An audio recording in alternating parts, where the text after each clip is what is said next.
बिस्मिल्लाहिर्रहमानिर्रहीम। अस्सलाम वालेकुम। YouTube channel village cooking with Tooba में खुशामदीद। जी तो व्यूअर्स, कैसे हैं आप? उम्मीद है बिल्कुल ठीक होंगे। हमेशा की तरह जहाँ रहें खुश रहें, शाद रहें, आबाद रहें, हंसते मुस्कुराते रहें। इसी के साथ ही चलते हैं आज की रेसिपी की तरफ। आज मैं फिर लेके आई हूँ एक मीठी मीठी recipe, easy and quick recipe. हमने बनानी है झटपट से खीर। कैसे बनानी है, कैसे हमने इसको कलरफुल बनाना है और कैसे हमने इसको टेस्टी बनाना है, इसके लिए आपने वीडियो देखनी है। वीडियो को पूरा देखना है, कोई भी पार्ट स्किप नहीं करना। तो चलिए रेसिपी स्टार्ट करते हैं। फर्स्ट ऑफ ऑल तो मैंने ये पैन लिया है, इसके अंदर हम आधी प्याली चीनी की ऐड कर देते हैं।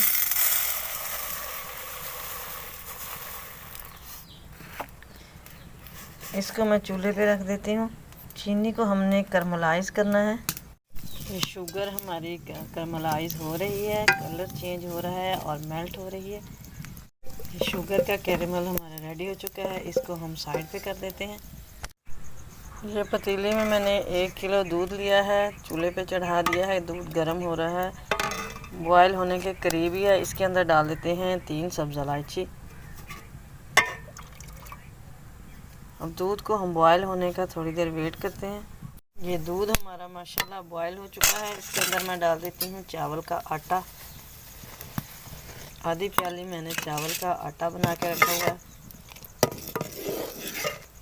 अब हम इसको तकरीबन 10 मिनट के लिए पकाएंगे। इसे पकते हुए तकरीबन 10 से 12 मिनट हो चुके हैं, काफ़ी थिक हो चुकी है। अब हम इसे चूल्हे से उतारते हैं। अगेन हमने ये जो था कैरेमल, उसको हमने चूल्हे के ऊपर रख दिया है। अब हम ये खीर का जो मेज़ा था, इसको इसके अंदर ट्रांसफ़र कर देते हैं।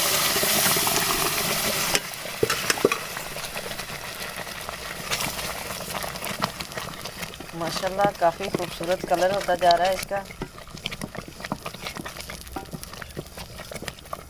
मज़ीद इसको हमने सिर्फ इसको जस्ट 4 या 5 मिनट पकाना है। फिर इसे उतारेंगे और डिश आउट करेंगे, आपको दिखाएंगे इसकी फाइनल लुक। लेकिन इसी के साथ अगर आप चैनल पर नए हैं तो प्लीज़ सब्सक्राइब कीजिए, बेल आइकन को भी प्रेस कर दीजिए ताकि मज़ीद वीडियोस का नोटिफिकेशन आपको इजीली और इन टाइम रिसीव हो। तो लीजिए जी, माशाल्लाह हमारी ये मज़ेदार सी मीठी मीठी रेसिपी, मीठी मीठी खीर हमारी रेडी हो चुकी है। यकीन जानिए बहुत ही मज़े की बनी है, बिल्कुल चॉकलेटी टेस्ट आया है। तो आप भी ज़रूर ट्राई कीजिएगा। उम्मीद है आज की रेसिपी आपको पसंद आई होगी। तो लाइक, शेयर और कमेंट कीजिएगा। दुआ में याद रखिएगा। मिलेंगे नेक्स्ट वीडियो में, तब तक के लिए अल्लाह हाफिज़।